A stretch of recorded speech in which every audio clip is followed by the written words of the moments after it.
And the last question that I was asked had to do with the African proposal for 2 seats in the Security Council.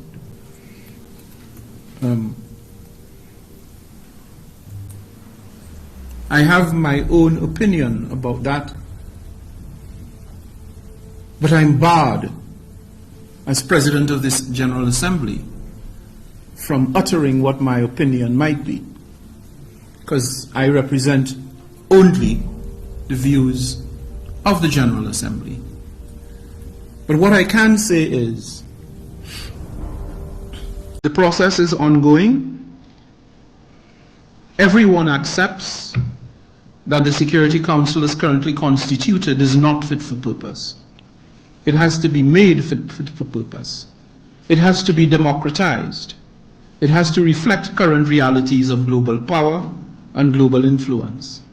And it must be agile and responsive to the dictates and demands of building peace and security in the early 21st century. So that some things have to change. When the Security Council was invented 75 years ago,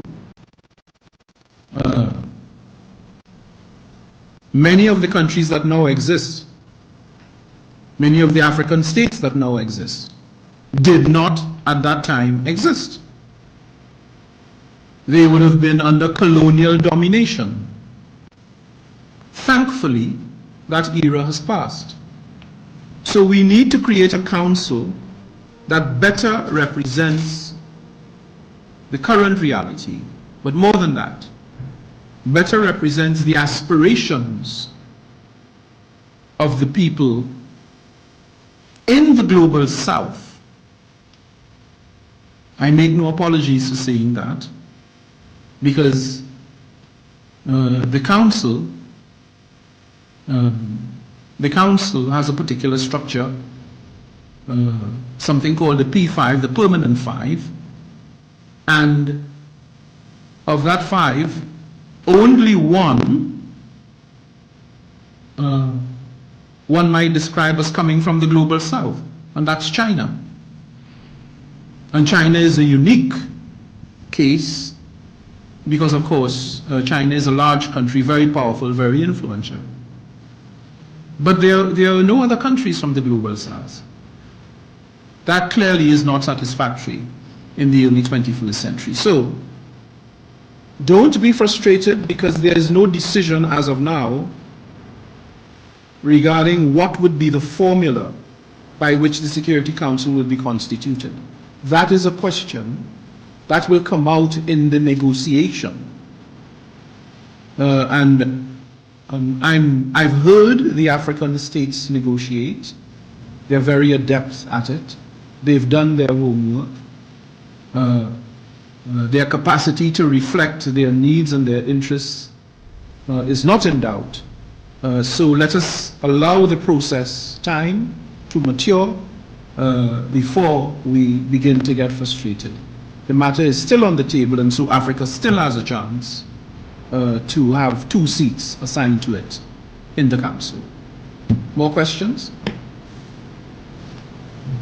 In my view... How, in your view, should the Kampala Declaration look like to symbolize that the non-aligned movement is progressive in dealing with the current global challenges?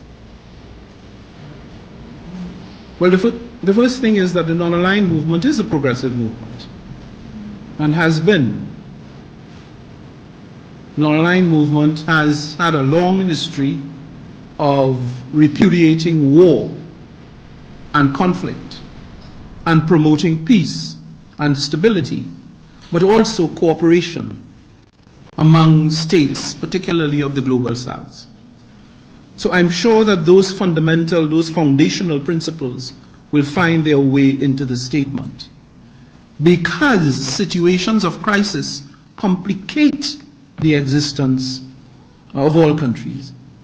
It adds cost. For example, the situation with the Houthis attacking international shipping It sounds as if it's far away, but you will all have to stand the consequences of it. In terms of the price of imports, things that you buy from abroad that use those shipping lanes, the insurance cost to the buyers will go up. Those costs get passed on to the consumers. And so your budget will be affected. So war has a way, it snowballs and changes everything. And that is why it's not healthy.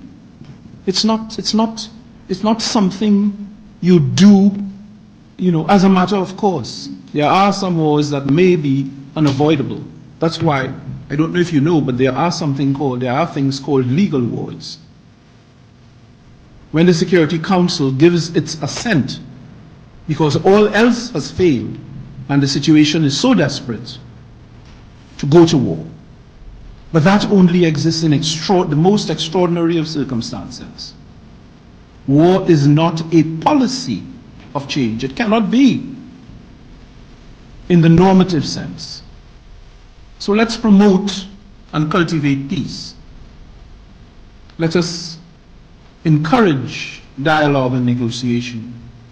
And we must do so in our private lives as well as in our public lives. In your families, it's less stressful on you to make up or not to have to make up than to have to make up. Resolve it. It will save you time and effort and angst. The same way for the room. Thank you very much. I'm sorry we don't have more time.